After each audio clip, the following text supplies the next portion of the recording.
Hello, everybody, and welcome to the Survivor Now podcast. As always, my name is Randy. You got to bear with me today. I got a new camera, and I'm used to looking down here, so there's going to be a lot of times I'm not even speaking directly to the camera. And today we are here to talk about the premiere of Survivor 45, and honestly, I don't even know where to begin, so I'll just do my normal stuff. Nina, can you hear us? Oh, maybe not. Let me see. We might have lost Nina. I have to log out. Hey, it always happens. It always happens. But while we wait on Nina, welcome Abraham. Abraham is here again. This is our 4th season of coverage. Abraham, man, walk us through what it feels like for Survivor to be back. First of all, it's surreal, man, to see them on the island, coming in on the boats, man. But I know what happens before you get to that boat and what they've already gone through just to be on the premiere night. Oh, man, I was out with 39 of my friends at a movie theater right now watching the premiere of season 41, man, 2 years ago. And let's say, man, it's a lot of adrenaline, a lot of family members watching you play. It's just excitement, boy. But, man, Fiji is my island. I was just there 2 years ago. Man, it still feels like yesterday. I think we got Nina back. Nina, are you with us? I am. I don't know what happened. I could hear you and then it cut off. So I was like, I must have to go get headphones or something, but they're working now. So it's happened before. It's something with this app that we use. It's like sometimes we go to video and when we come back, it's like it logs someone off. So I'm trying to figure it out. But yes, if you guys haven't figured out, we are being joined by a very special guest, 2-time Survivor player, Survivor Australian player. The only, the most famous Diaz Twine that I know. Well, I got Nina here. It's just Twine. It's not Diaz, right? I got that wrong. My mom is Diaz-Twine, but me, just Twine. As soon as I said it, I was like, Randy, you messed it up immediately. But Nina, I mean, how does it feel to watch, Survivor is back? I know the last couple seasons, I don't know if it was this way with season 44, but the last couple seasons, you were doing Australian stuff or you were in Australia visiting. I know we would talk about Survivor and you're like, I'm not caught up. So how did it feel to just be watching the premiere of Survivor 45? It felt good, and I'm glad that it's now because, like you said, for me, it was constant Survivor overload for 3 years because it's the lead up to it, the travel, then the show, and then luckily for me, back to back. So it was just too much. So 44, I have to really, really catch up on it still. But you have to have that mental break because anyone who's been out there, I mean, you guys watch it, you see how tense it is. Imagine that times 3, 2 times. It's just too much. So I feel like I'm in a good headspace to watch it. I'm still clenching myself when I'm watching some things, and my heart rate, my Apple Watch is like, girl, what are you doing? Are you exercising? But it's because Abraham even said, coming onto that beach, that feeling. I'm watching them. I'm literally holding my breath. I'm watching them do these challenges, and I'm like, no, don't go head first. We've all seen the injuries that can come out of this. Don't do it. But it's really, really fun to watch it. I mean, what an insane premiere that we have. I do have to let everyone know, hop in our Ancient Voices chat. I mean, we didn't get the intro this week. We didn't get to hear the music. We're going to get it next week for the next episode, but hop in our chat, interact with us. We'll highlight some of the best chats that we get throughout the episode. Okay, I am not the expert here. You guys are the experts. Abraham, Nina, you guys actually have gone out there and played Survivor. Nina, you've done it twice.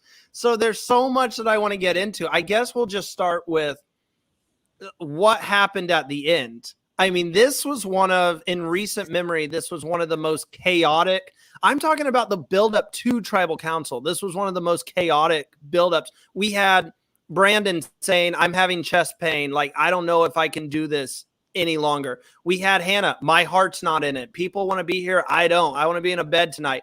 Emily is just Emily, and we'll get to Emily here in a couple minutes. But I had no idea. I genuinely thought 2 or 3 people were about to quit this game. Abraham, walk us through what was going through your mind during this entire process. You want to play. This is a dream.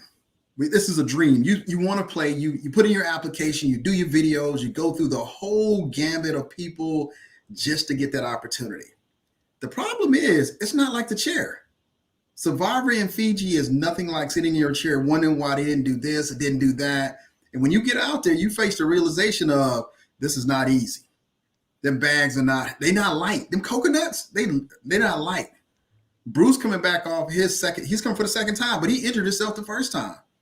You got more opinions out there than anything in the first kickoff episode. I will say this was a great kickoff episode. It had everything. Excitement, drama, sadness. But I'm like, everybody that's applied for Survivor, remember, it's not your chair at home. You can talk a lot of trash from the chair. I did. But when I got out there, I'm exhausted. I know what it feels like to jump in that water and swim to that boat. That ain't like no jump in, get there. No, you swimming fully clothed. So if they can keep the same energy for the remainder of the season, this is going to be a great season 5. And I love the fact that they took everything from the previous seasons and they've made it better. Because that sweat equity challenge, I'm still confused. Somebody please text me on social and tell me what that puzzle is, because I don't know what that puzzle was. I mean, it was a good episode. Nina, you sent out a tweet going back to like the elimination here, if you call it that. Like technically, I think it was an elimination, but you sent out a tweet basically saying, I can't even imagine going through that. I know what it's like to be someone who just wants to be on the show. Like that's me. You have people on Twitter or X now, whatever it's called. You have people on X literally saying, you know, if you think you can do better, get off the couch and go out there. You have people who are trying. I am trying to go out there. So like, walk me through what was going through your mind watching this play out with these people kind of being like, I can't be here, or I don't want to be here. I want to say this, that first, I know everybody's different, but like you said, I'm walking you through my mind, my personal mind. So immediately I legit was like, no way. One, I got passed up for 37, I believe, for somebody else who didn't even make it onto the island. And I'm like, what? And then I go and do the first round of Australian Survivor. I break my ankle. I'm sitting in a hotel room crying, coming home crying, hearing supposedly there was comments made after that of people who didn't want to be there. And then even on my season, Heroes versus Villains, the most recent one, maybe 1 or 2 comments. I wasn't aware of those until after, where I'm just like, dude, all these moments that I'm just like digging. And you're just like, I'm ready to go. And I get it. People don't actually, and I don't understand the disconnect, and this is just me, but people really don't know what they're getting into. And I'm like, you watch it and people every season, it's not the same as when you're on the couch. It's so hot, you're so wet, the bugs, I'm so hungry. You can physically see how skinny people get. I mean, my pants were falling off of me and they were spandex. So I understand they don't realize it until they're there. And for some people, maybe you've never been exposed to certain things, so you just don't know how to deal with it, and that's okay. But it is frustrating as somebody who's like, I've dug so many times and sometimes it just didn't work out, sometimes it did. I had a really good time Heroes versus Villains. That was like all the way through. I got voted out, you know. But I'm just like, dude, come on. All of this prep, all of this stuff, all the well, maybe no research put into it. What did you think you were gonna do? And this is something that, Abraham, we've been nervous about this. We've been talking about it like when we made our predictions, and some people have been saying, you know, it's not that deep, Randy. But I said Hannah deleted her social media right before the season. Yeah, I didn't know if you knew that, Nia. Yeah, she deleted her social media, so there was no buildup from her, like, you know, watch season 45. And it looks like this was the reason why, you know, like she just had a tough experience. And I will say, like, we are not bad mouthing Hannah. Like sometimes it is too much, you know, it is sometimes too much. You got in a little too over your head. So, you know, she made the decision, and honestly, you kind of have to respect it. I know a lot of us want to be like, you quit. I'm sorry. Like from her mindset, there are 5 people who really want to play the game. Even Brandon, who is dying because of his chest or whatever is going on, is like, I want to be here. He's in tears. He's like, I want to, but I can't vote for someone who wants to be here more than me. Mm-hmm. That's what Hannah was saying. That's why Hannah was like, please vote me out. I don't want to quit, but at the same time, I do want to be in a bed tonight and I want to eat. So she had that knowledge to be, that self-awareness to be like, I'm sorry, I don't want to be here. So it's a tough situation. And Abe, Nina, whoever want to answer this, put me in the shoes of someone who's playing. Like if someone's sitting there and they're like, vote me out, is that an easy decision to make? Because she's just saying, I don't want to be here. Or is it like, look, we have Emily right here who is driving us nuts. So if I can, Alex on Blood versus Water literally did that. Like he literally was like, I'm leaving. So I've actually been in that position, but I will say it was somebody who I connected with. It was a longer time, over a week or so, and he was having severe back pains, and we saw that, and then he was recuperating. So we're like, dude, you're killing it, you're doing better, don't go. And that other people may have had other motives. My motive to tell him that was like, you really, really wanted to be here. I know what it feels like to really, really want to be here. Don't give it up. You're going to regret it. And I can't speak on whether he regrets it or not. I don't know. But I'm just like, dude, don't do it. There's so many people who want to be here. Don't do it. And unfortunately he did. And to put myself in his shoes, he was getting carried at one point, like that pain. And he was 26. That pain was intense. He was red. But going with that, he had a physical ailment that would impact his job, his everyday job. I don't know her everyday job. It wasn't a physical impairment. And like you said, and oh my God, don't hate me for the names, but the other guy was literally like on the ground. Oh, Brandon, I'm sorry, Brandon. No, you're all good. Brandon, yes. The memes, they are playing him, and it's so funny, just like the memes that they're putting. But he still was like, baby, I'm going. I'm going to be crying. I'm going to be hurting, but I'm still going. And she had no physical ailments. And not saying I can't speak on her mental state or anything, because I completely respect and agree. I would be so upset if I heard somebody say, I want to go home, and then I got voted out. I'd be like, absolutely not. So I respect that. But having been in that position, I told Alex I wasn't voting for him. You'd have to quit. I'm sorry, and that was me as a player. I respect the game so much that if you want to leave, you need to quit. I'm not voting for you. And that was my stance on that. I mean, Abraham, try to top that. Because that was a great statement right there. Well, here's the thing. There is a time period before we start the game. I'm not sure how they did it in Australia, but we have a time period before we start the game that pretty much starts to prepare you for the game. So you have plenty of times to bail out. And it's a type of start where it's going to give you a feeling of what some of the things you're going to feel once you get to the island. So it's not like the island is a super, super surprise. Yeah, you don't have any fire. Yeah, you don't have anywhere to sleep, but that's why they call it Survivor. So going in. So that preparation week coming up to the actual first episode that we see as viewers, there's times to just say, you know what? I'm good. We can cut this out. And that would have given them time to bring somebody else in, because nobody knows that you left. They could just say, okay, we had somebody that couldn't make it and we brought somebody else in. But you waited till you got to the island and you really felt it. But there's a time in between there where you could have also said, you know what? I'm good with this. I don't say because she quit, she's anything else but a survivor, because it is a daunting task to go out there, go through those challenges and feel what it feels like. What is emotionally, physically, to be sleeping in you have no light. We were out there the first night, it was pitch black. All we did was talk and laugh because we didn't have anything else. We didn't have any flint. We didn't get flint that night. But again, you came out there to be the camaraderie with the group and play this game. We've been playing this game for 20 years and we all applied for it. We volunteered. So you can't be like, well, what'd you do it? You volunteered for it. I don't hold anything against her. I know one day down the road, I'm going to see her and she's in the Survivor family. No matter if you go out first or if you win the game of Survivor, you're still in the family. But there was time to say, okay, you know what? I'm not cut out for this. And I'm just gonna go ahead and say let's bring somebody else out, or I'm just not gonna go out. Or they might have said you had to. I don't know. But I know there was time in between starting. We don't want to see people go out that way. I'd rather you voted out the person that was the most annoying. And then if you still want to go, then we just say, okay, we're going to vote you out next. And just be a vote out. Don't be one that says, because I'm not going to text her on social media and say anything bad to her because I know what it feels like to be out there. But we don't have the same courtesy other folks. And I can see how brutal and mean they can be towards somebody, especially when that opportunity is not given to everybody.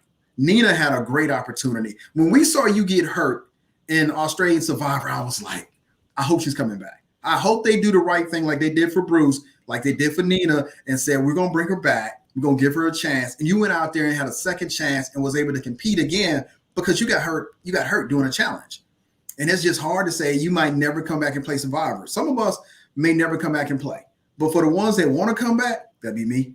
I'm ready. I stay ready. So let's do it.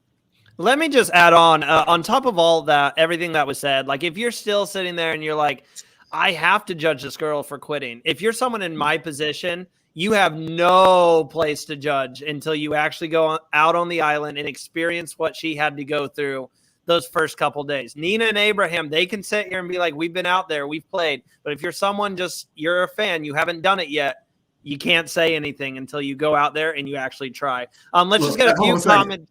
About what, Abraham? I don't know about Nina, but I remember the first night I realized I was sleeping with termites.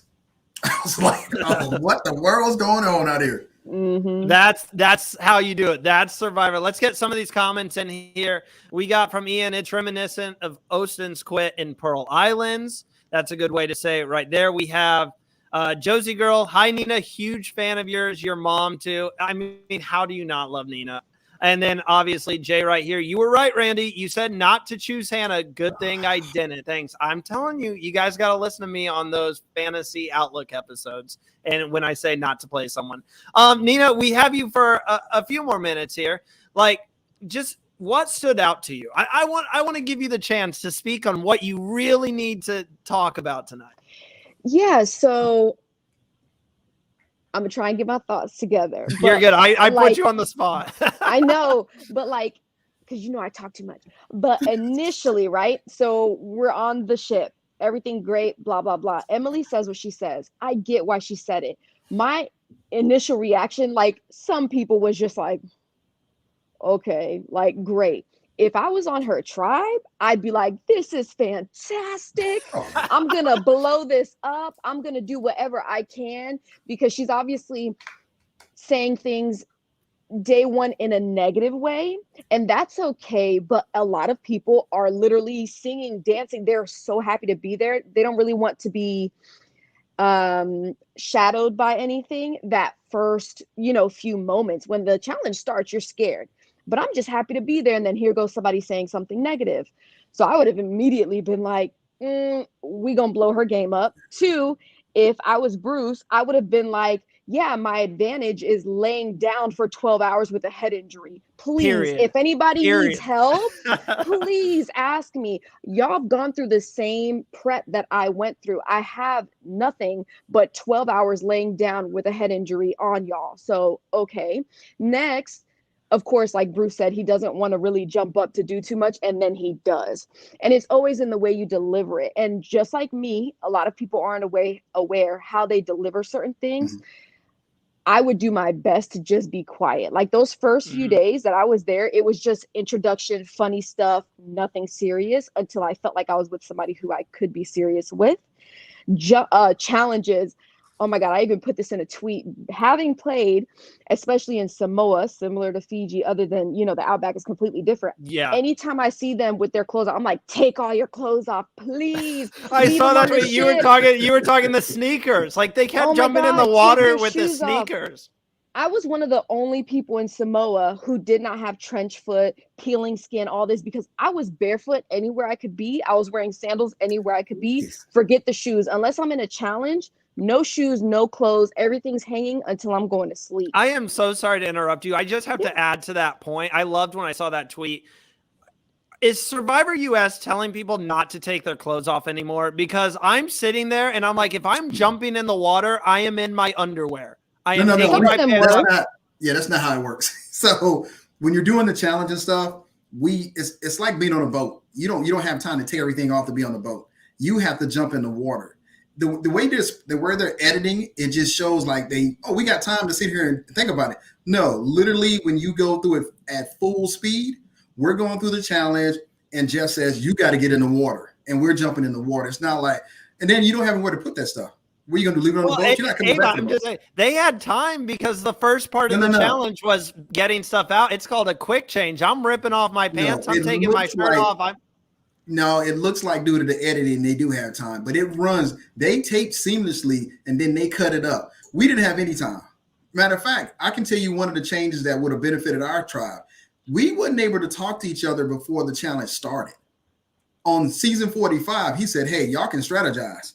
We didn't get that option. So a lot of stuff I've seen, I love it because it makes the game so much better because now you can strategize. But no, you only seeing the way it's been edited. You got to jump in that water. I don't care what them clothes, but I like Nina's approach. I wish I had remembered it, but we had little thorny things that's on the ground. We called them you ain't walking barefooted. Yeah. Yeah, they got me twice, and I was like, no, I use lotion on my feet, so I got to put my shoes on. Yeah.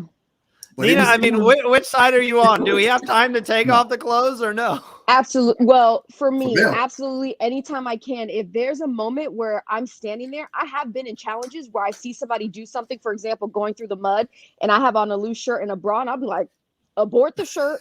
Absolutely. And I will say for us, there were always moments that's like when we get challenges explained to us, it's like, if you want to change now.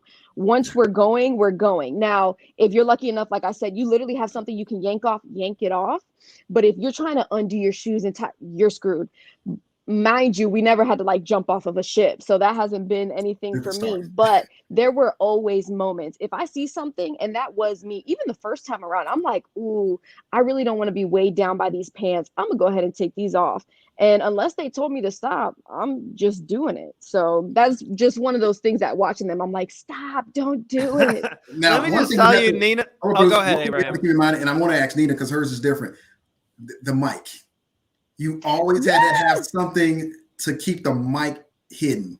And that was another thing about what you're wearing. So I don't know how they did it for Australia. This could be pretty interesting is we have to get our wardrobe approved for everything. So you but you don't know that the microphone is going to be something that's important. So if you see somebody with no shirt on, that means their mic is probably in their buff. And you always got to have that concept.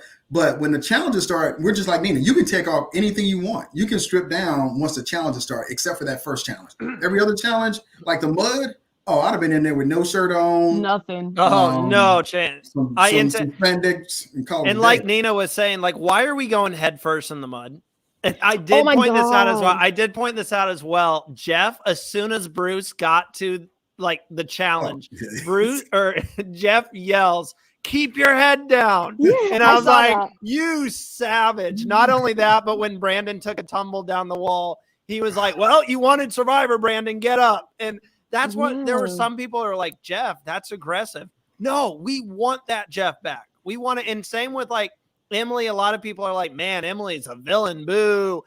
No, that's what we want. Like we've wanted some villains on the show. That we need some good villains on Survivor. And I don't think Emily's a bad person or anything like that. I think she's the type of villain. She's the type of villain that we need to be casting. Someone who is going to get on edge, going to get on people's nerves, but in the grand scheme of things is not a bad person. She's just very opinionated. That's not a villain on day one. I mean, here's the thing. When you get on those mats, you've already done X amount of work before you get to those mats. So it's not like you go straight from here, straight from the mats. No, you've done some stuff in the last 3 hours. So when you get up there, your adrenaline is pumping because you're on Survivor. You're not trying to defend yourself from somebody. That's not why we're there. Because Bruce is the odd person because he's coming back. Normally, everybody knows this is where we start at, and they're just excited to be there. Those are one of the few times where we don't have to be against each other. We're just excited to be there. You get that first question. She took her first question and went after somebody. I was like, now that casts a shadow on you with people trying to work with you in the other tribe. Like she's aggressive. I have two things. One, mics are always in the buffs. We rarely ever actually have them on us unless we're in tribal council. Yeah, wow. Always in the buffs, so you can wear whatever you want. Two, the villain, right? So as a viewer, I'm just like, only because I never really root for people who start off like that. She can change. I could change my mind. Amazing. As a player, I'd be like, yes, please. I would love that. No matter how annoying. I mean, I don't want to compare her to nobody, but like, no matter how annoying or aggressive or whatever somebody is, me as a player, I'm thinking, let me use this. The more that she pins herself against others, the better. This is amazing. As a viewer, I'm like, oh my God. And then I read tweets and stuff. I'm like, yeah, I get it. It makes me want to watch to when she gets voted out. Yeah, I want the drama. But it was a little bit like, I don't know off the bat. You know, we always say Survivor 101. To me, Survivor 101, girls, say that when you get to camp, not in front of Oh, I everybody. immediately said it. And Emily, if you're watching, because she was watching the show the other day, she was watching the show. So Emily, if you're watching, I mean this with love, girl. But I sat there and I went, is she even thinking about what she's saying right now? Like right off the get-go, at the very beginning of the game, and this is coming from a fan's point of view, obviously, at the very beginning of the game, you want to keep a low profile as much as possible. Yes, you want to form bonds. Yes, you want to make those connections, but you want to do it in a quiet way. You do not want to have a target on your back. And that is a very tough thing. Like Bruce wasn't even talking to her. That's the easiest time of the game to keep a low profile. If Jeff doesn't ask you a question, and granted, I imagine he asks everyone a question and they just take the best ones and show it on camera. But unless Jeff, unless Jeff, hold on a second. You want the real story. Jeff does not ask everybody a question. That's a coveted thing. I got my first question. So, but only about 3 or 4 of us gets asked questions. You got to think about it's a time thing too. So nobody. So she used hers up. If Jeff doesn't ask you a question, there is no reason to say anything. And that's, I mean, like it wasn't even and the fact that, okay, you say one thing, leave it at that. You got your piece out. The fact that she kept going back, I applaud Bruce, because I feel like in that moment, I would have said something stupid and I would have been like, did I say something? Like, is there something that I did to, it would have been tough because it would have been a back and forth. I feel like Jeff would have had to intervene and be like, okay, you know, it's just day one. It would have been good television. And I want to say, just because on the topic also to Emily, if this works out for her, that's amazing. And only because the first person that comes to my mind is George. George was always making comments, saying things, whatever. And sometimes it was funny, unless it was directed at you, then you're like, that ain't funny. But he fought tooth and nail to get to the end twice, but there was never a tribal council he was not fighting. You know what I'm saying? So if she can say and do things like that and it works in her favor, that's amazing. But based on George's gameplay, he was constantly fighting, constantly. So of course, it's already done. But as the season goes on, if she progresses, she's going to be fighting. And if she can pull through, that's one of those great players that you're just like, they can do whatever they want and still make it out on the other side. If she can't, and Emily, I don't know your story or anything, I can't wait to see what happens. If you can't, then, oh my God. Now, here's the thing. So here's where this is cool because we got Nina from Australia, we got me from the US. Now, up until that point, none of them can talk to each other. So for y'all sitting on the chair at home looking at this first episode, you don't get to communicate with the other players until you reach that point of the game. So I don't know how they do it in Australia. Do they allow y'all to talk before? No, there's no talking. But if you're on the mat and you're just like, oh, I'll say the first season because no one was a return. Well, that's a lie. But nobody really knew each other. There was no talking. Heroes versus villains. Hey. Then they're like, be quiet. Stop talking. We literally had a lady who had a tattoo. It's like, stop talking. And we'd be like, sorry. Trying to talk it up. But that's just because they're returnees. And it's like.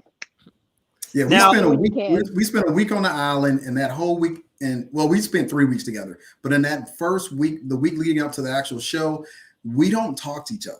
So Emily's approach, how Emily approached the game, everybody's going to have their own different opinion on how to approach the game, but you're forming your alliances that moment because whatever you say, you're being judged on it. So if she makes it out of this and into merge, everybody's going to remember that moment, and it's going to put her into a situation where do you tolerate her as an asset or you be like, nope?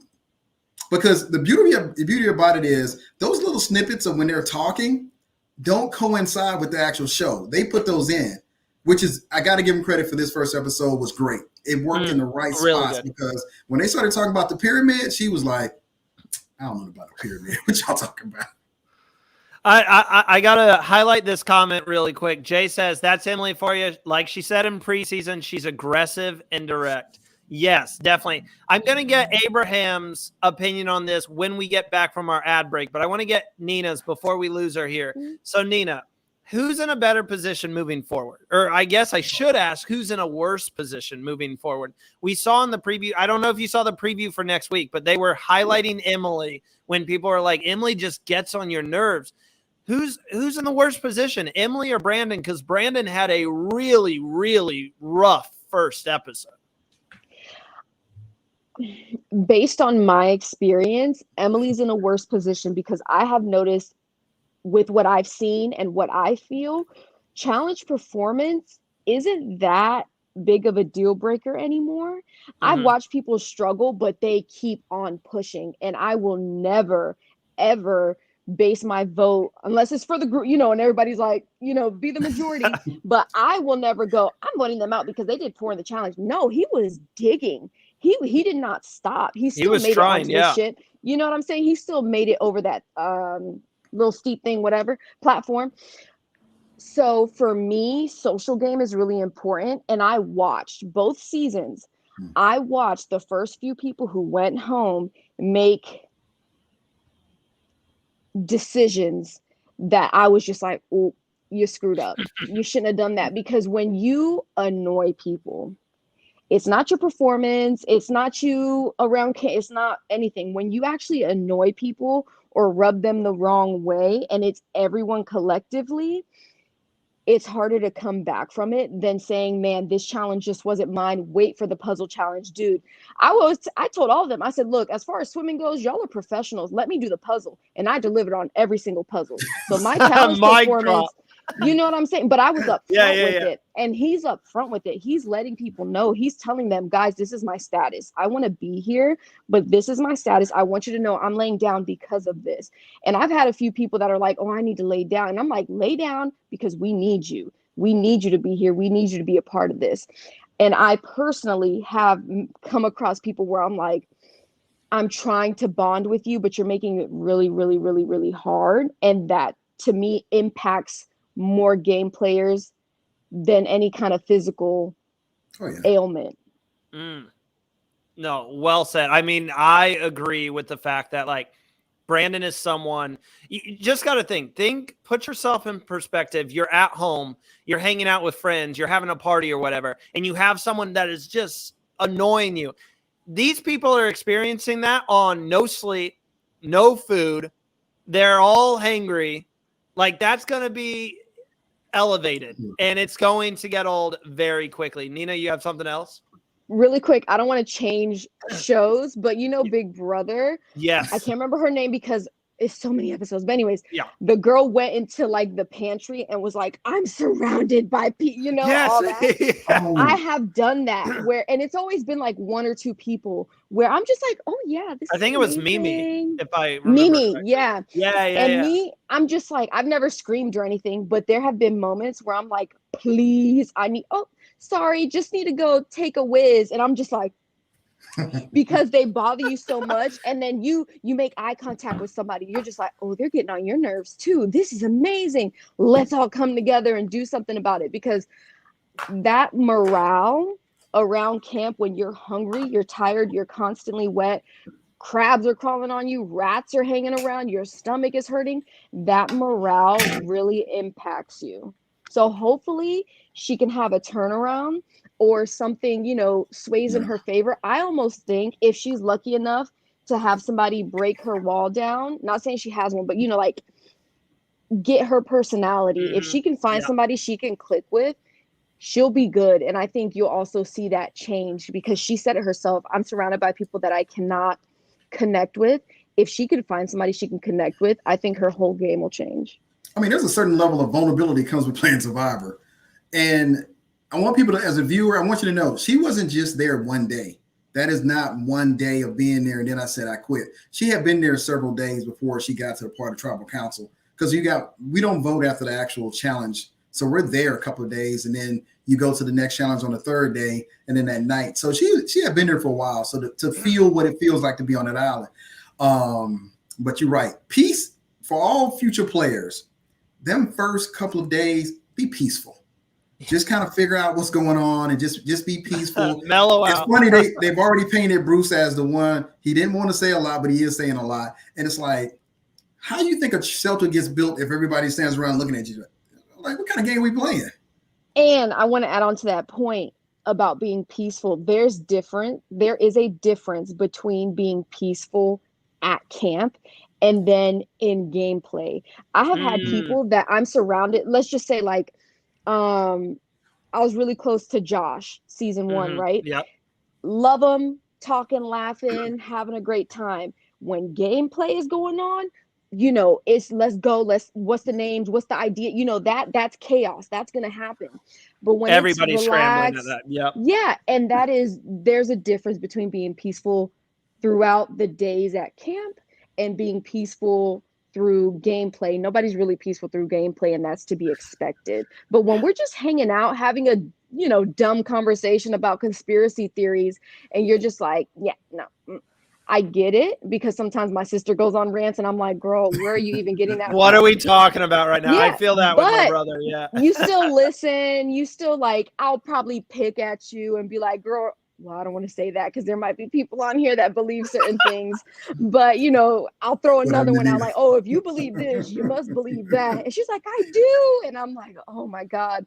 But it's also still getting to know those people, opening, being vulnerable. That doesn't mean you have to agree with them. But if I'm talking to you, making, jokes or telling you a story and you're just like, then I'm like, oh, I can't even connect with you just like hanging out, because this is a family. The amount of people that we come across, you included, Randy, I wouldn't be talking to you if it wasn't for Survivor. I don't know what we have in common, but guess what? We can sit here and talk about Survivor and have a great time. You know what I'm saying? This is our third time doing that. Yeah. So it's one of those things that's like, you don't always have to agree. We might not even agree on certain things later down the road or previously that have happened, but it's just being open and being willing to listen, because you want to be listened to. I know she wants to be listened to. Everybody out there does. But I think if she finds her footing, she finds the right person. I almost would love to be there and just like put me in Hannah's place, please. I know we can't travel back in time, but wait, it happened on Big Brother this season. They just added a 19th Big Brother house guest. Let's just add another Survivor player. Fly out there right now, even though I'll go do it. But I also do love people like that, because while my Survivor brain goes watching it, put a target on her, make sure she's always at the forefront, she's a great shield, I also do enjoy people and being like, I wonder if I can be the one to kind of get to know you just a little bit more, just to see if there's, that Survivor player in there that's willing to collaborate. Because I don't know if maybe she's not willing to collaborate based on some of the snippets they show. And it might not even be that she just has that social wall. I wonder if she's able to collaborate with others, which is a huge part of Survivor. Well, and just keep it. Oh, I was just going to say, go ahead, Abraham. Their job is to make you look bad. it's always, because you don't see everything. Not to make you look good. But I will say, like, even from the Yasha tribe, man, Liana, Tiffany, Voch, what's this on my tribe? Evie. You get to know these people and they're part of your lives. We all share a special experience, no matter if you did it in Australia, no matter if you do it in the US. We share a family bond of 18 that came together for our seasons. And throughout the years, we all come back together. We see each other throughout the years. I was laughing with Danny and Deshaun about the sweat equity challenge. I was like, that y'all had an easy challenge compared to what they just did. But we reach out and we talk about it, because now you're reliving Survivor. No matter what was on yesterday on TV, today it's all about Survivor. Brad is out there in Wyoming on a ranch. I text him. He was like, you remember when we went out there 2 years ago? I was like, man, it's been 2 years. It's a family. So no matter who you are, how you play, I don't judge anybody by the snippet I see on TV, because I know how that snippet got there. Now, when I see you in person, if she's the same person, I'll be like, oh, well, she's the same. Well, just remember, it is difficult for Emily too. We saw that, I can't say this word, vulnerable moment where she was basically sitting there and she's like, it's tough. I'm not connecting with anyone on my tribe. So say what you want about Emily, but it's just as hard for her. Put yourself in that shoe of, say you're like a math nerd and you get on a tribe with a bunch of people who play sports. People are going to view you a certain way. It's tough to make that connection when you feel on the outs. And right now, it doesn't matter how you feel about Emily. She feels on the outs on her tribe. Look here, and that works when you don't take a hammer and bludgeon people at the beginning. I feel for you if you don't bludgeon everybody first and then be like, I don't get along. You bludgeon everybody on your tribe. So even at tribal council, when you was talking about one, somebody else thought you was talking about them. It's like, who you talking about? She bludgeoned everybody in tribal council. She didn't let anybody escape. I'm just playing peacemaker here. That's all I'm doing. Nina, No, you have and something? it's true. Yeah, because I think, I'm coming to a foreign country. They say and do things that I have no idea about. And I'm not trying to be corny, but like that middle schooler, right, comes out in you Yeah. where you're just like, oh, I'll just sit in the corner. Like, I don't want to kind of insert myself to get rejected. But then I sat there and said, girl, that is not what you're here for.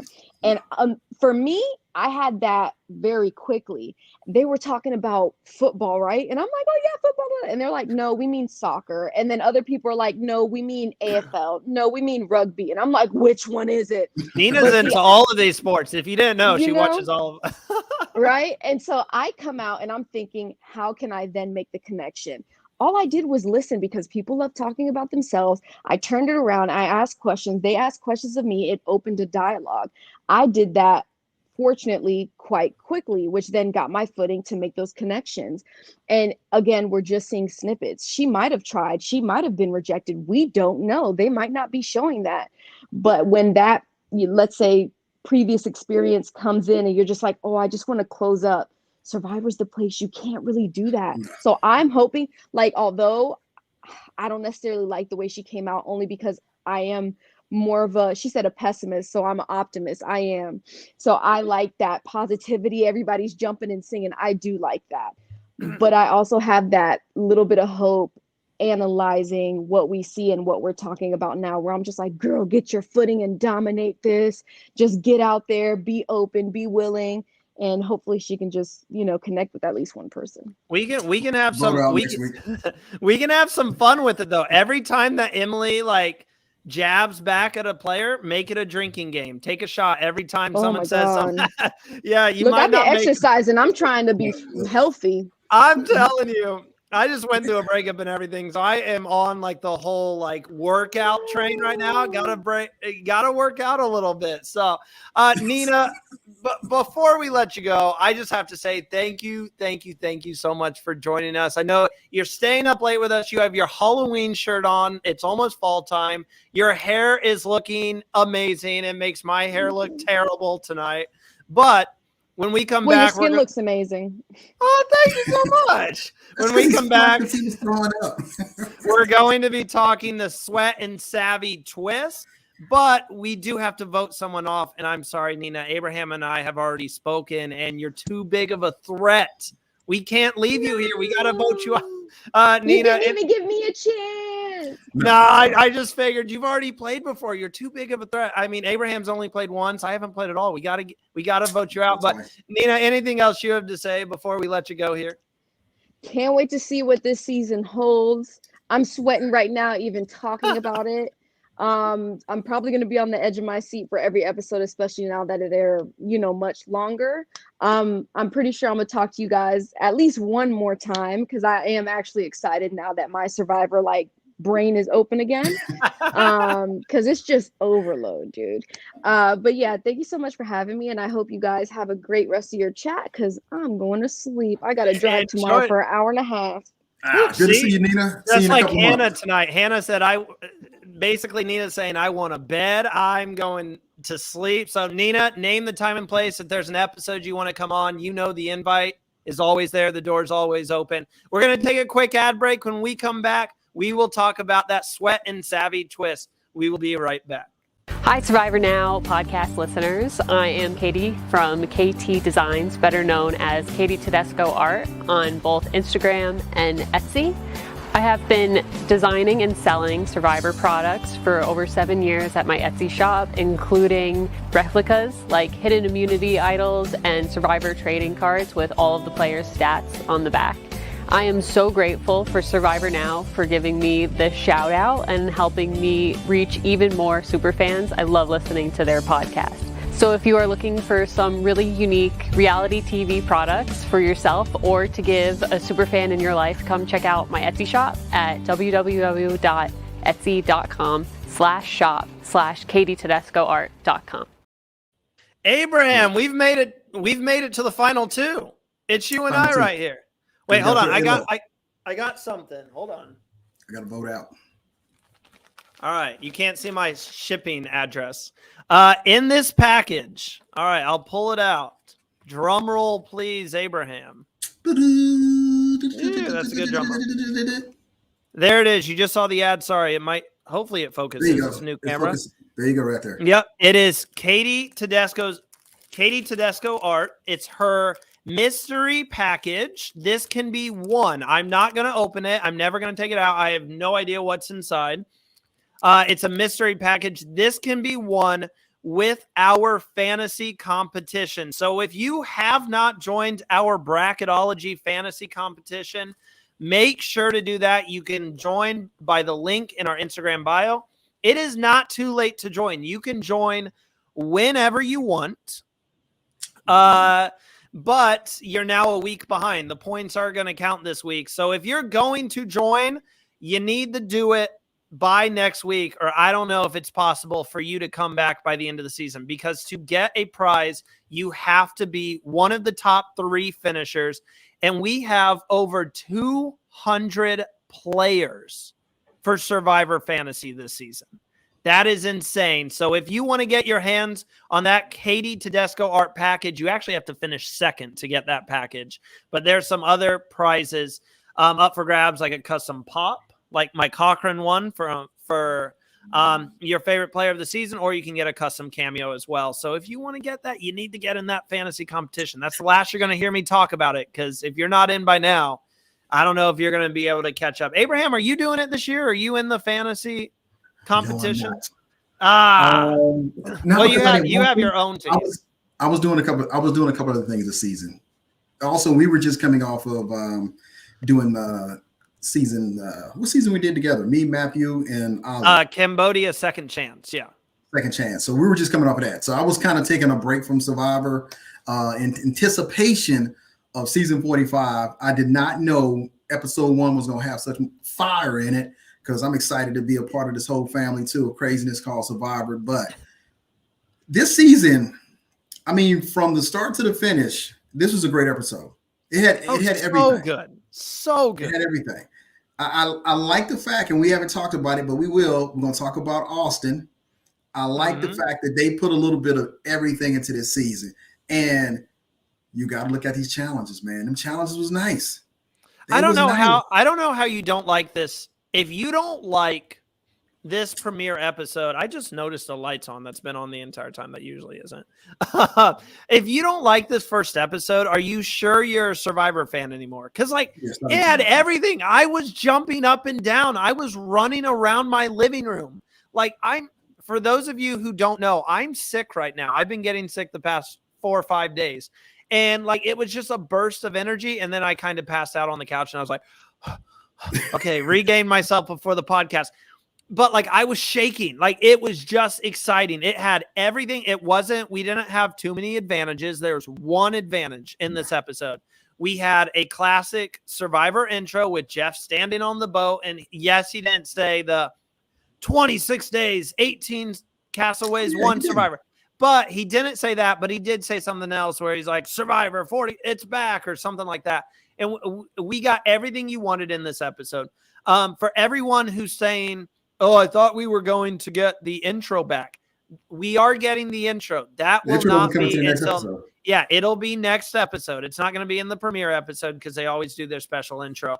But you're right, Abraham. Absolutely amazing first episode. I thought the first challenge was outstanding.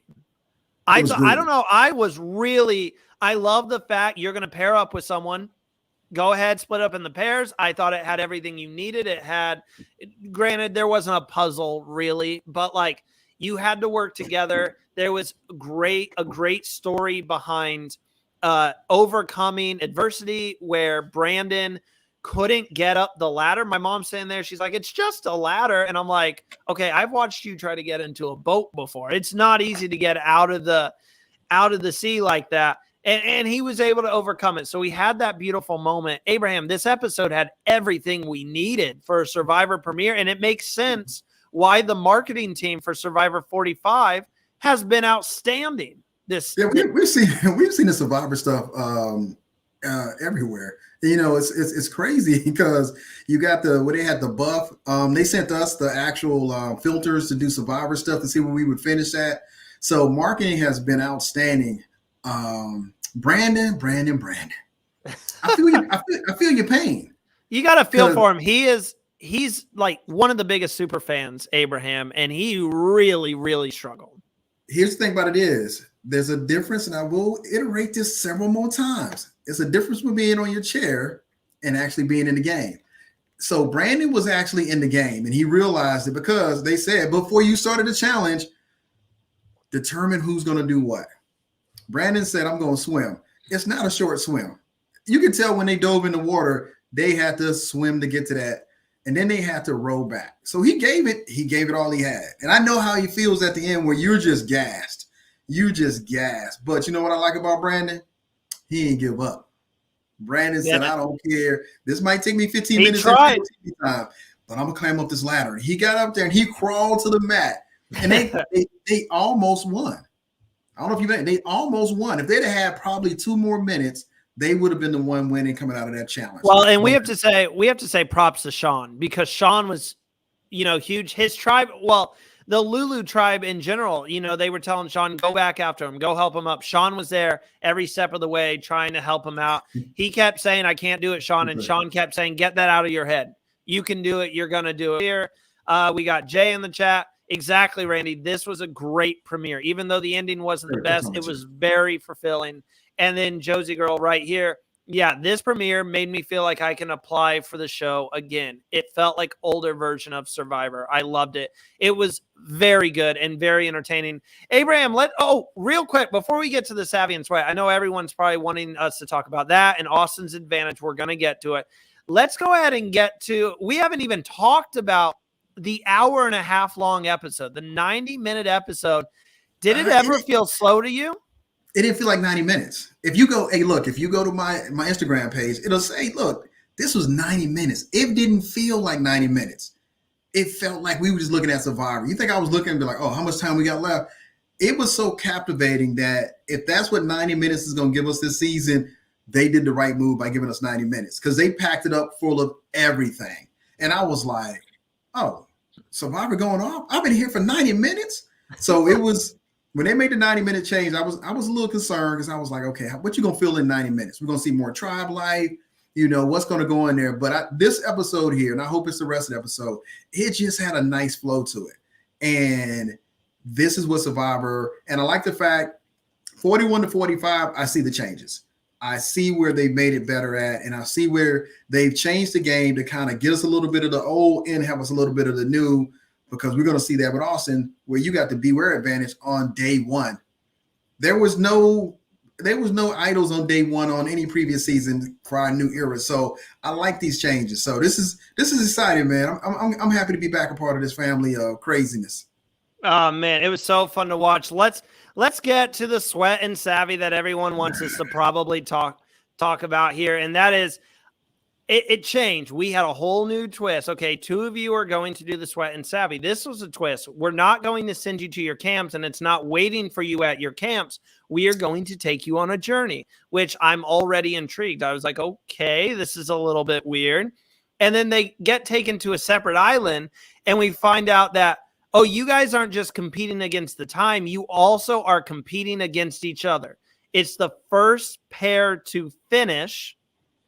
And if neither of you finish, neither of you get your supplies. If the first pair that finishes, they get their supplies, the other pair does not. So the pairs, if I can find my notes here, for the Lulu tribe, it was Sabaya and Caleb who form a very quick bond in this episode. And then for the Bello tribe, the blue tribe, because Reba, the red tribe, won. They were amazing this episode, winning all the challenges pretty much. The Bello tribe sent Brando and Jake, and I see their line of thinking here.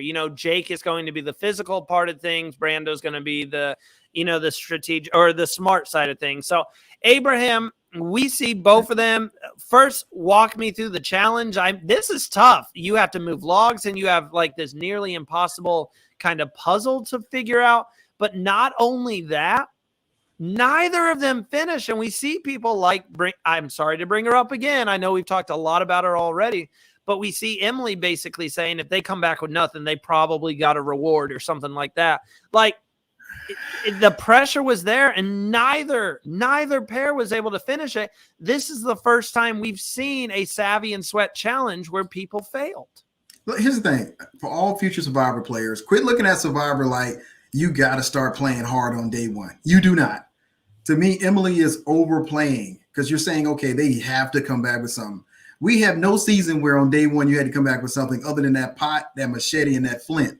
So that is day one. That's going to be day one for everybody. You can't change that because that's Survivor. You're trying to survive. But let me tell you something. I texted Deshaun and Danny. I said, look, y'all basically had a week sweat thing because all you had to do is carry some water. So, yeah, it was grueling, but this was grueling. Because here's the thing about it is there are no logs in the woods in Fiji. So that means they had to go get them logs from somewhere. And they didn't look like they was light. They look like they was some heavy logs. And I'm going to tell you right now, somebody can text and chime in. Tell me what that puzzle was. What is the name of that puzzle? That is not a puzzle Carson's going to be able to find online and reduplicate. Because I looked at that puzzle, I was like, what? Carson tweeted today because both the puzzles that they did, even the big puzzle for the immunity challenge, both the puzzles were like brand new puzzles. And Carson said, yeah, they changed the puzzles because of me, which we were wondering if they were going to do that because Carson already, he was prepared, did all the challenges, figured all the puzzles out. And they came with this episode and did 2 original puzzles, which is what we've been begging them to do for a while. I want to beg you to not have something somebody can actually work on at home and give everybody a fair playing field, but also not a puzzle that nobody's seen in life. I've never seen that puzzle. I don't even know how to play that puzzle. So when they got to the puzzle, it wasn't the sweat part because they were good with that part. It was that puzzle. None of them could figure out the puzzle. Then I was like, well, I like the fact that if neither one of them figured the puzzle out, nobody wins. You have to, they're really getting to the part where you got to survive on Survivor and you got to be selective in who you send to do what. And they were good at the physical part, but that mental part, nah. None of y'all players out there talking trash right now, we all would have lost and we all would have had to sleep. All of us. Jay asked in the chat, wasn't the immunity challenge puzzle just the logo for season 45? It was, but usually when they did that logo puzzle, the pieces were pretty much the same or very similar. They completely changed how it was laid out. So it wasn't something that you could have practiced at home. So that is kind of the change they made there. I loved it. Like, I absolutely loved it. Abraham, do you believe this is something they should keep moving forward? Like, should they keep this Savvy and Sweat versus challenge or keep changing it up? Because it's been changing every season. Like, what is it something we should keep doing every season? It's been evolving every season. That's the right way to say it. Yes. So I want to see it continue to evolve. I just like where it's evolved for season 45. I'm like, oh, okay, that's a whole new sweat challenge because everybody came in and said, okay, well, we might not get our flint or in the first challenge, but we can always compete against it. Either do the puzzle or you could do the water thing and whatever. And we'll get it, or we got to dig something up. Now it's like, no. If you don't win, you don't win. So both of you lose. So 2 tribes get to go in the dark. Another tribe, they got the flint. They can start a fire. They can start cooking. They can start boiling water. No, you don't Survivor. Let's play the game. Let's play the game. I love it. Absolutely love it. Now this was a longer episode. So hey, hold on, Randy. That's not to say that Tribe Yasa didn't sleep in the dark in the first time, because we did. I know you guys did. I know you did.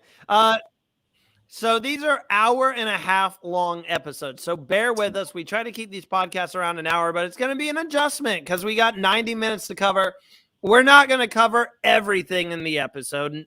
But there was a lot of camp life here. We get that a lot of times in the first episodes. You had stuff like Seafood doing his best Tony Vlachos and getting caught by the women on his tribe. You have the girls from the blue tribe, Bello. I'm talking about, oh my gosh, Katura, Kelly, and Kendra instantly forming a bond together. They instantly bonded over signs. They were talking about Virgo and Libra. I wrote in my notes, I was like, oh my gosh, like I think both of their birthdays all they're talking about. The same time period. Yeah, so they were both Virgos, but even Kendra at one point said they were talking about Emily, I believe. Bruce brought up Emily, and she was like, oh my gosh, she's definitely like a Libra or something. I'm like, oh my gosh, all this girl cares about is her signs. Let me just say, we haven't even talked about Bruce really. And Abraham, you've got the Team Bruce shirt on. So let's take this moment before we get to another big talking point in Austin. That's kind of probably the last big talking point we have here. What stood out? I got two questions. What stood out to you from all the time at camp? What moment? And then who stuck out to you? Who was a player that really caught your eye? You know what? Like, so I'm going to go back to the beginning where how Bruce handled the initial conversation. And one, you know, Bruce feels a whole different way because he did get injured on his very first outing on Survivor. And then he gets to come back and play, and they assume that, oh, you have some advantage. No, not really. You're at the same point that I was at. No matter how it was perceived, we're at the same point. But he said something I thought was monumental. Enjoy this experience. Just enjoy the experience, because it's a one-in-a-lifetime opportunity to play something that somebody else controls in your life and just have a good time. And they literally, you're going to be exhausted. You're going to be tired. You're going to be all of those things. But again, you want Survivor. You know, go out there and play. So I like the way Bruce handled that. One of the standout moments has got to be Austin, man. I got to bring Austin in early. Oh, you're bringing him in early. I will say Jay corrected me. Yes, so she was talking about Bruce. Thank you. Yeah, go ahead. Here's the thing, because you had everybody, you got Tony 2.9 up in there with food. He in there running around the bush and whatnot. Oh, he got caught. He got caught. But here's the thing about it is, I always tell you the same thing every season. The people that are having the best time are usually the ones you got to look out for winning. He is having a wonderful time. I love him. What was his song was like, I'm surviving on an island. It was perfect. I love Sifu already. So Sifu is he's my energy right now, because he's out there, he's having a good time. And that first little spy shack area when they was carrying the bamboo, that was a good one. Nobody saw him. He got caught at the well, but nobody saw him on the other one. But here's the thing, man, he's having a good time. You gotta have a good time. He's still having fun, because we saw his facial expression when they caught him. He literally looked at the camera and went like rolled his eyes, because he knew he got caught, and he's trying to talk his way out of it. He's kind of like, oh, I was just joking around. No, you weren't. You were not just joking around. You got caught. But I see what you're trying to do. He got to just give it the right alliance, and he's going to be good. I got him down for merge anyway. But I got to go. I like that. Also, Austin was like, look, I'm looking too. I'm just going to throw you under the bus. But I'm looking too. But I like the fact that they had a beware advantage on day one. Yeah, he found the beware advantage, and I loved his attitude with it. And I said this in our cast assessment that Austin is a very lively spirit. He's out there to have fun. If you didn't know this about Austin, he was an alternate. He wasn't even scheduled to be on this season, but he got to live his dream. He got to go out there because something happened. Like someone was, got taken off the season, and he got to go out there in their place, or take their place. He was already out there. That's how the alternates work. But I loved his attitude with this. He was like, you know what? It took me a second to think about it. And then he instantly starts opening it, because he says playing a safe game is just boring. Like Bruce says, like Abraham's been saying all these years on the podcast, when you go out there, you might only get one opportunity. You might only get a few days. Like I'll say, Abraham, you got 3 days to actually play the game. You might you might get a few hours like Bruce did the first time. And that's why he has that perspective of enjoy it. This is your dream. And I loved how Austin looked at it and said, you know what? I could play the smart, safe game, put it back. But if I did that, Sifu would end up finding it and he would get it. He's like, I'm not here to play a safe game. I'm here to play my favorite game in the world. It is so, I promise you guys, and I'm saying this as someone who hasn't gone out there, it is so much more fun and so much of an experience. You get much more of the Survivor experience if you actually play the game and play with twists and take risks than if you just go out there and you're only playing for the $1 million and you're like trying to play as smart as possible. You're not going to have fun. Go out there and live and play Survivor. I wish they would give us the uncut footage of the show, just the whole raw uncut footage. Be like, why is Abraham over there by those rocks? Man, I was all in the woods by the rocks looking for stuff. I was like, we didn't find anything on day one. So I applaud him for going out there on day one, at least looking. Now, here's where I think Survivor is really stepping up. They made it a three-step process for him to get to an idol. And we only know the first step. He only told us the first step. Now you got to figure out, how do I decode this on the tribe's flag? I love that. I love integrating your step in to be able to try to figure it out, and then you get to the next step. But I'm curious to see how he's going to play it. I'm curious to see if he's going to enlist the aid of somebody. That's what I was thinking, Abraham. I looked at, because I watched Survivor with my mom. It's a huge bonding experience for us. I looked at how is he going to do this? I said that where that flag is, and you can correct me if I'm wrong, Abraham, it is like right in front of camp. Like, nobody's going nowhere. And a lot of times the way you get people away from camp is you get them to go out into the water, go to the sea. But if they go out in the water, they're still going to be able to see that flag.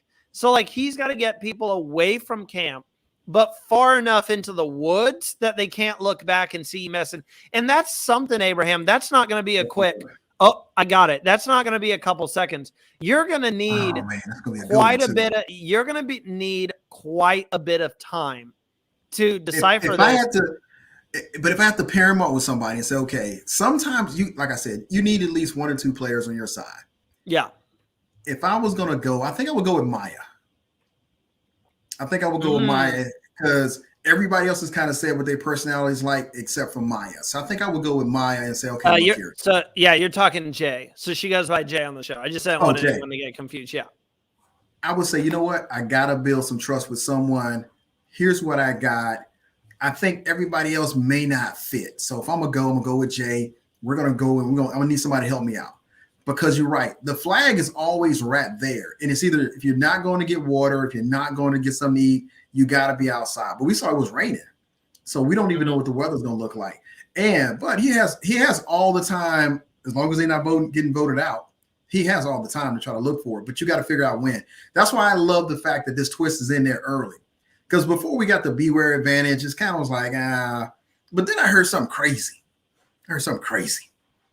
Let's play the shot in the dark. Brandon want to play the shot in the dark. I was like, I thought they did away with the shot in the dark. I thought that little dice got thrown out of the game. It's still there, Abraham. It is still there. But I agree. Everyone's agreeing in the chat. He's going to need help. That was the thing that I said about it. I'm like, he is going to have to bring someone in because that's going to take time. And he needs someone to get everybody away from camp. And I think Jay is the perfect person to do it. You know, Jay being a singer, she could be like, or even Drew. I think either bring in Drew or bring in Jay. Those are two people. Drew could be like, hey, let's go off. I'm going to read you my poem. And then he could just be like, I'm not feeling too good at the moment.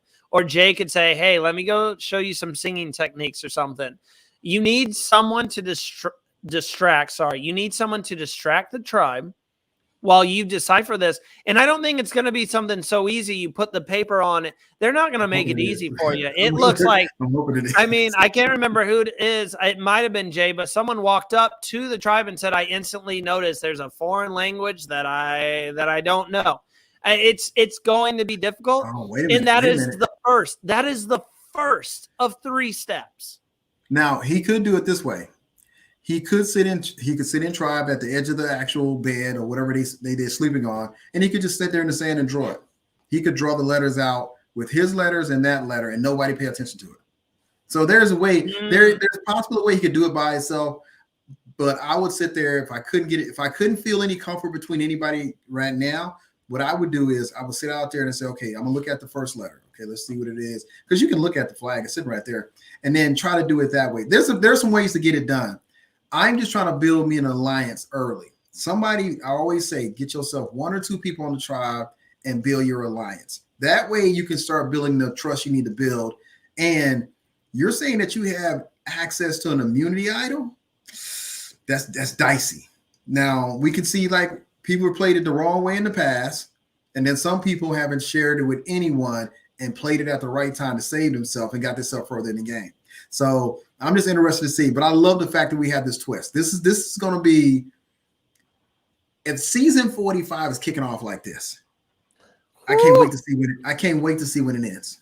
I mean, it's got to be really good to live up to season 44 and Survivor Australia Heroes versus Villains. We have been treated to, I mean, so far this year, Survivor content has been outstanding, and we're having the premiere of Survivor UK. So at some point, we got to see if it continues to go. I mean, Abraham, it might be too early to say, but is this the toughest Beware advantage we've seen yet?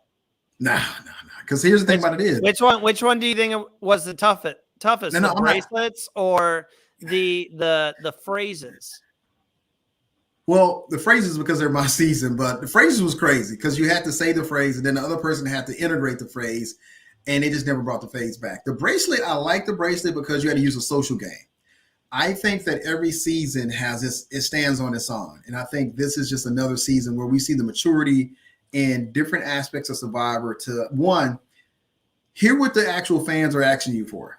Listening to the fans and like, look, that didn't work. Let's see if we can do better next season. And they've actually listened to the fans, and we have one of the best seasons in this new era kicking off because you've made those changes.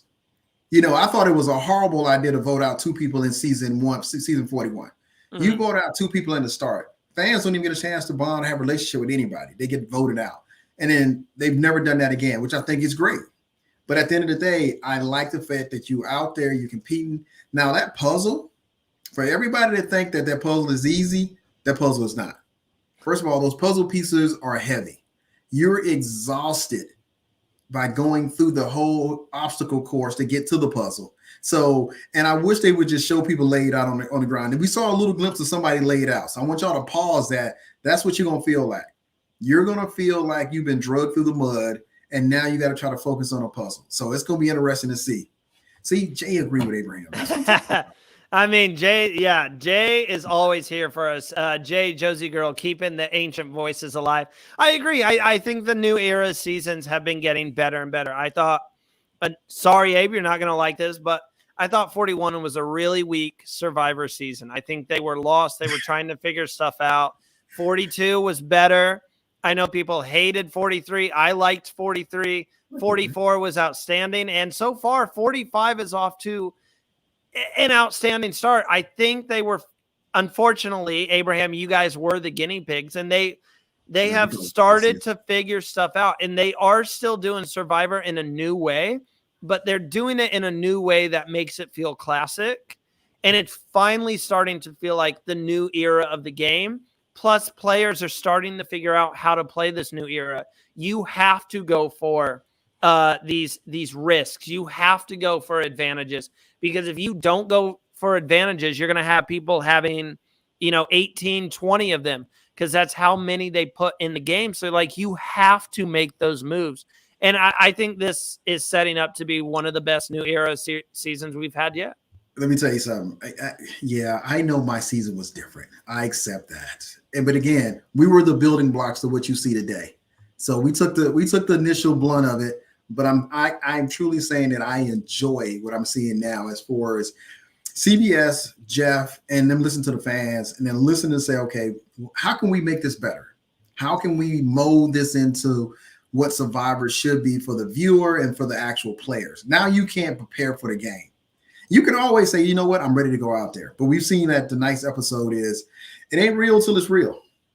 And when you get out and you on the island, preach that. Hashtag it ain't real until it's real. It's real. I like that. Hey, I do got to pin this. Josie Girl, I am just glad Survivor is still going. I love the evolution. Yeah, when you get out there in that island sleeping on that bamboo, that they ain't making bamboo like it's a real bed, and you're out there and you see ants on those palm fronds. I remember Bruce said, "Look, don't waste your time doing that. Literally, don't waste your time doing that. It's for real." But you see an ants crawl on, and you got to go to sleep at night, and you got your buff over your head so nothing crawls in your mouth, and you got mosquitoes flying all around you. It gets real. Then you decide, am I really here to play Survivor? Can I play Survivor? And we look and we see it, man. We got players, look, first challenge, want to quit. 2 players like, look, you knew you had acid reflux when you got out there, but you're not eating anything. You're drinking coconut. You drink coconut water and eating coconut if you get the coconut open. So not sure where that's coming from. But anxiety is true. They're right. You're in an environment where you're going to be highly stressed, and then you got to figure out, I don't get enough sleep.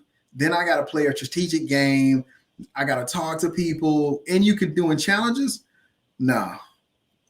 When you sign up for Survivor, remember, it's real, all right. Because somebody asked me when I came back, this guy said, "Hey, isn't it fake?" No, it's not fake. No. Going out there and trying if you still think it's fake, yeah, go out there and play. But as Jeff Probst always said, that's how you do it. That's how you do it. I saved it. I'm gonna get more sounds for this season, Abraham. Well, I think that's gonna do it. I think, Abraham, correct me if I'm wrong. I'm pretty sure we've covered everything. We did. Let's go back to the beginning. I'm still kind of torn on how the season began, because Bruce had to defend himself when he shouldn't have to defend himself, because the only difference is they all knew Bruce was coming back because they saw the season. So because they were on 44, Bruce came in a whole different of the season. 44 was with 43. Now 45 is with 46. So they saw him. So as a player of Survivor, I would not have attacked Bruce at the very first episode like that, because that leaves an image of you with all the other tribes. And they're going to be like, oh, man, I can't work with her. But again, like Nina said, it'll be hellified. She figures it out, and she ends up being the sole survivor. So we'll see. Stay tuned. Episodes to come. I mean, so many episodes to come. Sorry, I'm just trying to find this one chat. I'll leave you guys with this.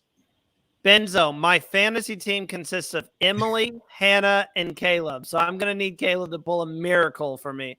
Caleb's my winner pick. He's my winner pick, and he's got it. Sabaya and Caleb, they've got a great working relationship going, but that is going to do it for us. Again, do not forget to join our fantasy game. If you haven't, this is pretty much your last chance. I know I said I wasn't going to bring it up again, but I am. If you enjoyed the podcast today, make sure to hit that like button, subscribe to the channel, hit that notification bell so you know when we are going live. Abraham, I didn't prepare. Usually I have slides to tell you guys what's coming up, but I can just tell you. So we will be going live based on Survivor 45 coverage. We will be going live on Saturday at 6 p.m. That will be the first episode of season 2 of Survivor Social. It's back. David and Tegwith are being joined by Abraham. Wait till you hear this. They are being joined by Maddie Pamela from season 44. So that's going to be really fun. Make sure to tune into that. And then Sunday, we have our brand new show. It's their first season. Matthew, Ollie, and Phil, all of our new analysts, they will be on Got Something For You. It's a play on words because Jeff usually says got nothing for you.